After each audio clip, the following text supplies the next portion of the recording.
So, you're back from the gym, you're feeling great, and you know you need to refuel. Do you... I have to find some scalars that satisfy this condition. Let's get started. Or do you...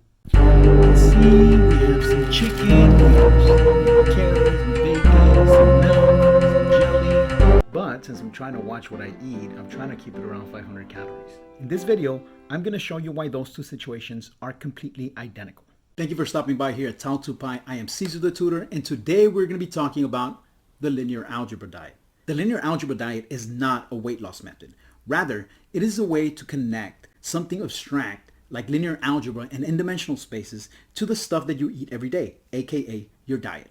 If you stick around, you will see how your lunch is simply a linear combination of linearly dependent or independent vectors. You will realize that you actually already know this stuff and that you've been practicing since you were about 5. If you're not a student of linear algebra or a math student in general, you probably got suckered into watching this video, and for that, I am sorry. But if you stick around, I promise you that I will show you that you're smarter than you think you are. In fact, you already know linear algebra. The only things you will need to understand this video are adding and multiplying. That's it. If you are a student of linear algebra and you want something more concrete than a bunch of U's and V's and A's with a bunch of 1's and 2's all over the place, then you might want to start here. I'm going to break down the notation and you're going to be able to see how we can go from pictorial, from something you understand every day like eating, to something you don't understand like a long vector notation equation. And with that, we begin our discussion of vector spaces with a brief description of sets. In math, we define a set as a collection of items with a common definition. For example, the set of all food in my kitchen includes all of the food that's in my kitchen, whether it's in my refrigerator or my pantry. We can also have smaller sets within sets, and we call these subsets. The subset could be very small and contain nothing, or it could be very big, but it could never be bigger than the set it's contained in. The set of food in my refrigerator is a subset of the food in my kitchen, and the set of food in my pantry is also a subset of the food in my kitchen. They are both subsets of the set food in kitchen. Let's start with defining our vector space. I'm going to define the set sustenance, or S for short, as the set of all food in the world that we can eat that will give us calories or that is essential for life. In this way, any type of food that you can think of, and also water. Water will be part of the set because even though it doesn't provide any calories, one of the conditions is that it is essential for life. In order for me to call my set sustenance, or S for short, a vector space, I need to ensure that it satisfies a few conditions. First, it must contain some vectors, and we could define our food as our vector. For example, an orange is a vector, jelly is a vector, peanut butter is a vector, or chocolate syrup is a vector. A tennis ball is not a vector of this set because a tennis ball does not provide us with any calories, nor is it essential for human life. Now that we have some vectors, there must be addition and scalar multiplication while also satisfying 8 more conditions. There are also other little nuances here and there, but for now, that's what we're going to use. We are going to say that our vector space will be defined under addition, scalar multiplication, and all 8 properties of a vector space. If you check out the download below, you will see how I explain each of the 8 properties in terms of our vector space. But for now, let us take a look at a couple of them. The requirement for addition states that whenever you add 2 elements of a set, you need to get another element of the set.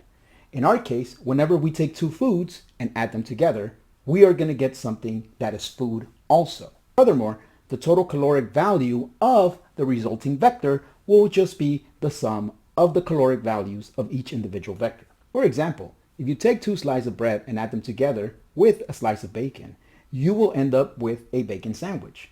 And if each slice of bread has 70 calories and the slice of bacon has 60, your bacon sandwich now has 200 calories.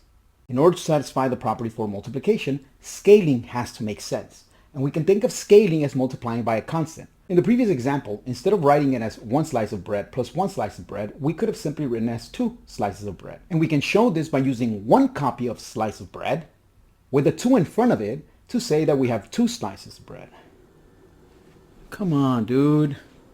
Can't keep doing this. We can also multiply by a fraction, like this. If I don't want the entire orange, I can simply cut it in half and eat half of it.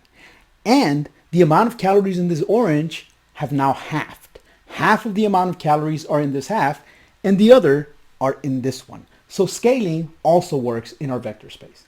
One of the conditions that must hold is the condition of commutativity, which means that changing the order of what I'm adding should not change the final result. In math speak, it is written as x plus y equals y plus x. In our food vector space, it does not matter if we add the chicken, the bacon, the cheese, or the bread first. Once we are done, our vector sandwich is simply going to be a combination of all the others. And that sandwich is simply going to contain the sum of all the other vectors that were added to it. The order that we added them simply does not matter. If you are still with me, here comes the fun part. Now that we've established that our set S is a vector space, let's go back to our original problem of assembling our lunch. My meal has to have 3 requirements. Number 1, it has to be delicious, because if I don't like it, I'm simply not going to eat it. Number 2, it has to be filling, because it makes no sense to eat food right now and then have to eat 1 hour later. 3, it needs to be within 500 calories. I could go a little higher by a few calories or lower by a few calories because it doesn't really matter. It doesn't matter! I'm going to try to keep it between 450 to 550 calories just because that's the way the rest of my day adjusts. Let's take a look at the food that I have available to me, but to make it easier for us, why don't we go ahead and draw it on the board? Okay, now we have all the foods separated nicely so that we can see them all. I went ahead and calculated the caloric value of the package as a whole. You can see that the entire jar of peanut butter has 67 tenth calories. A tomato has 25 calories. Of a chicken, it was bought in bulk. The whole package contained 1800 calories. Since we already defined all these foods as vectors, and we know that we're allowed to add them, let's go ahead and do that. When I added all these foods together, I had a grand total of 29,000 calories. But of course, instinctively, we don't actually eat like this. In linear algebra, we might put it into a column vector. All the way to the left, you see a little L for the name of the set, or the name of the vector. In this case, I am naming it L for lunch. In the middle, you see the contents of the vector, and on the right, you see the values, each corresponding in line with each vector. The vector of values could be stored somewhere else and used for reference later. As long as we keep all the entries in this order, we could always reference back to the values if we needed to. That's why it's important for vectors to have zeros in a space that is not being occupied by a value. Today, I feel like eating like when I was in elementary school, so I want a nice peanut butter and jelly sandwich with a tall glass of chocolate milk. Let's take a look at the vectors that we could use to assemble my lunch. We have a bottle of chocolate syrup.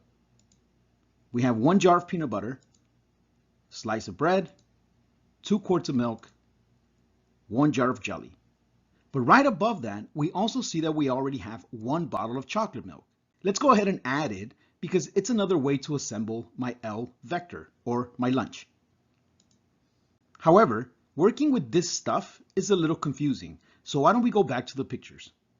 Okay, this is a little better, but we can see that we have a lot of empty space. So let's go ahead and rearrange them a bit. Okay, so now we have 1 vector, lunch, that is composed of a lot of vectors. This gives us a grand total of 10,970 calories if I were to eat the entire contents of each package. But like I said before, instinctively, none of us eat this way. We actually try to make choices. So let's separate this vector into 2 different scenarios that could give us the same meal. From here, we can see that there are certain components of our vectors that repeat.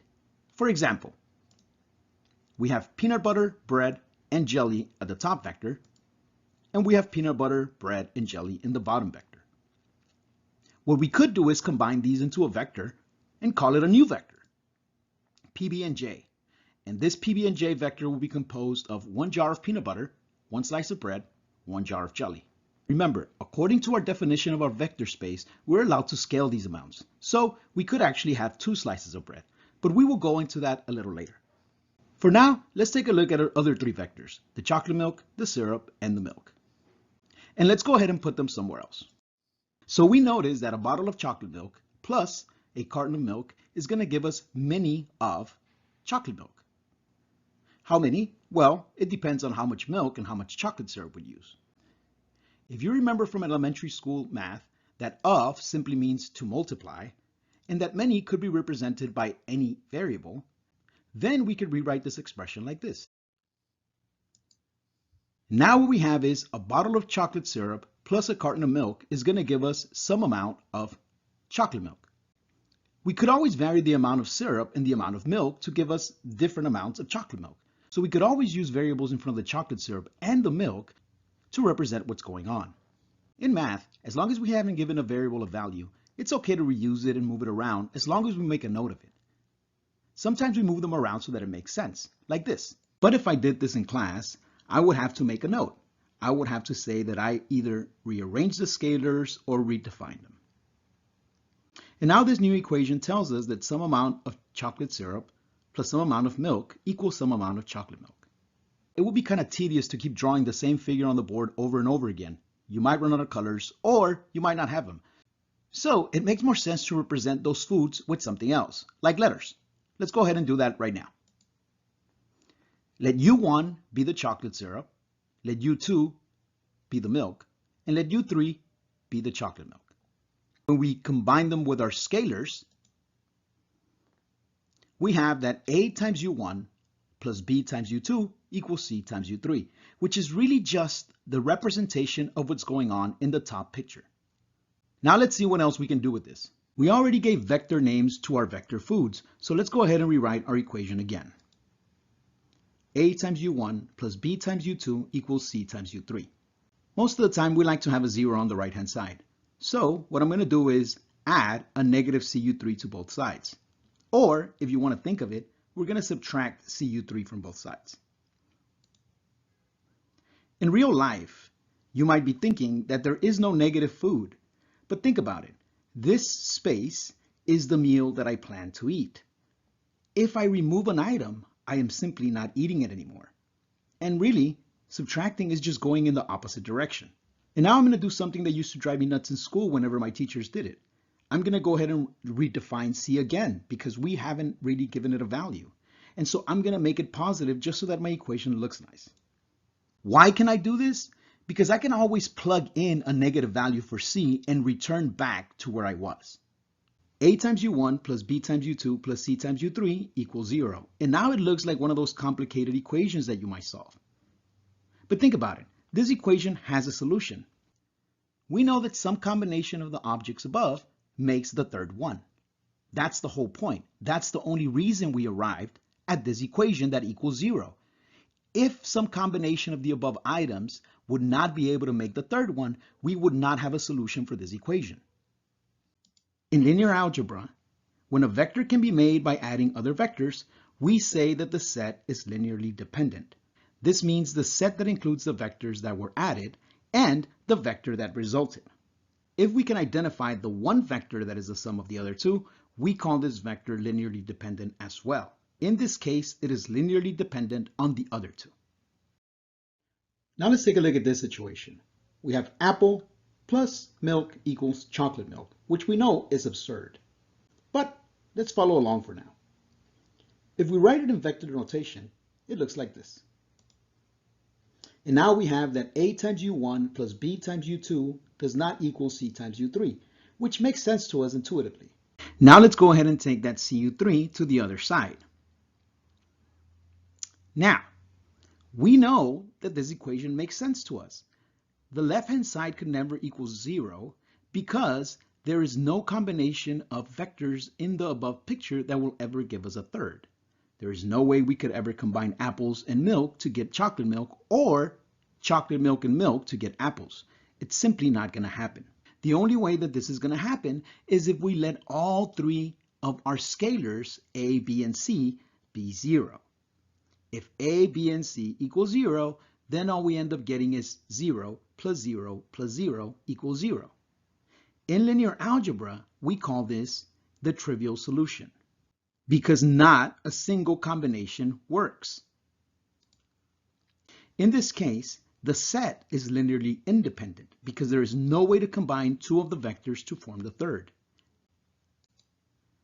In this case, every vector is linearly independent from the others in this set.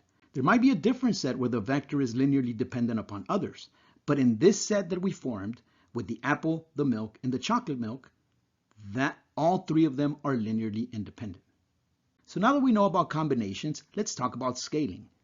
We cannot just eat all those objects and get 8,310 calories. What we have to do is find a way to just scale them down. For example, one serving of peanut butter is 2 tablespoons, and there are 39 servings in the jar.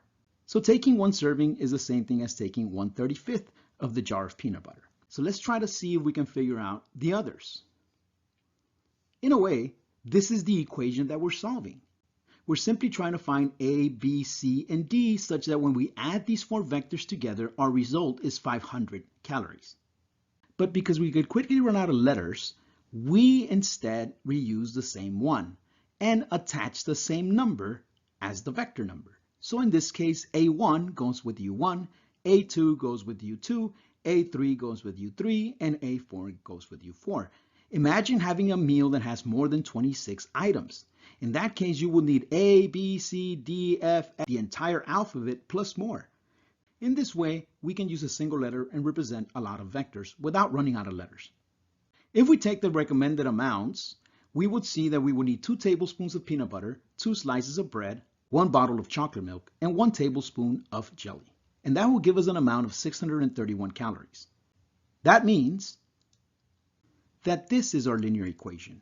1/35 U1, because 1/35 is 1 serving of this jar, plus 2 U2, because it's 2 slices of bread, plus 1 U3, because it's 1 bottle of chocolate milk, plus 1/26 U4, because there are 26 tablespoons in this jar, and I'm only taking one of them. And all this equals 631, which is a lot higher than what I wanted. And notice that I cannot really reduce these amounts very much further in any way that makes sense. If I only use 1 slice of bread, I will be removing 70 calories. If I maybe drink half the bottle of chocolate milk, I will be reducing 125 calories there, so that might make sense. But usually when you open up this bottle, you're going to drink the entire thing. So maybe this is not a good choice for my meal, so let's move on. This seems like a lot more food. I have bread, chicken, and a bunch of other good stuff in here. And if I were to eat the entire amount, I would get 7,610 calories. But this is a lot of food. Compare that to the amount that I was going to get from before. 8,000 calories for very little food. What I already did was calculate the coefficients of these foods. So I want 2 slices of bread, 1/12 of my bulk chicken, which equals 4 ounces. I'm also going to eat a little bit of cheese and some strawberries, half an apple, half an orange. And even though 691 calories wouldn't be such a big deal if I went out for a walk or for a run, I still want to limit myself to around 500 calories. I want you to notice a couple of things. I chose to not eat any strawberries. That's why I put a 0 there. I chose not to eat an apple, so I put a 0 there. I did choose to eat the entire orange.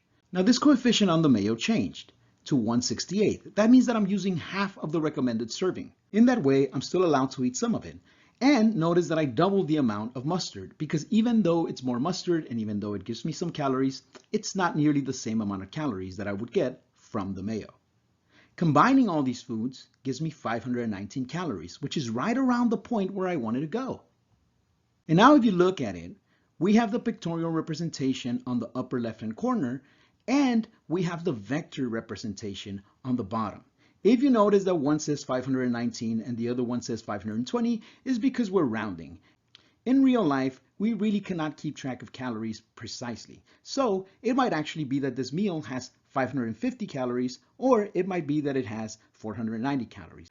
But making sure that I'm as precise as I can with my measurements would make sure that it stays somewhere around the ballpark. And now that we're done assembling our vectors, we end up with the final result.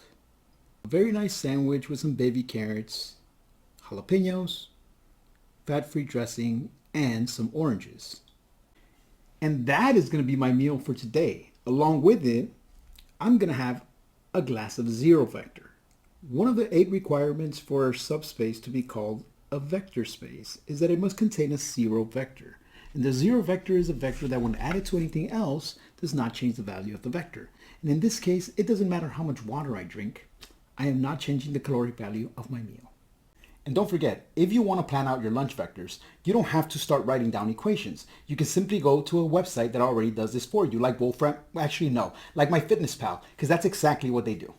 Hopefully what you were able to see is that linear algebra is something that we usually just do every day, we just don't write it out. Because although I could give you innumerable examples of how you really actually do use math in real life, most of the aim of high school classes is to try to teach you how to explain the world around you. The limits, probability, all that stuff is stuff that you already know. Thank you for stopping by. I hope you learned something new. If you did, don't forget to drop a like. If you liked the video and if it made sense to you and you want to see other topics broken down like this, please let me know. Don't forget to subscribe, and if you have any questions, comments, concerns, or emotional outbursts, make sure to drop them in the comments below. Thank you.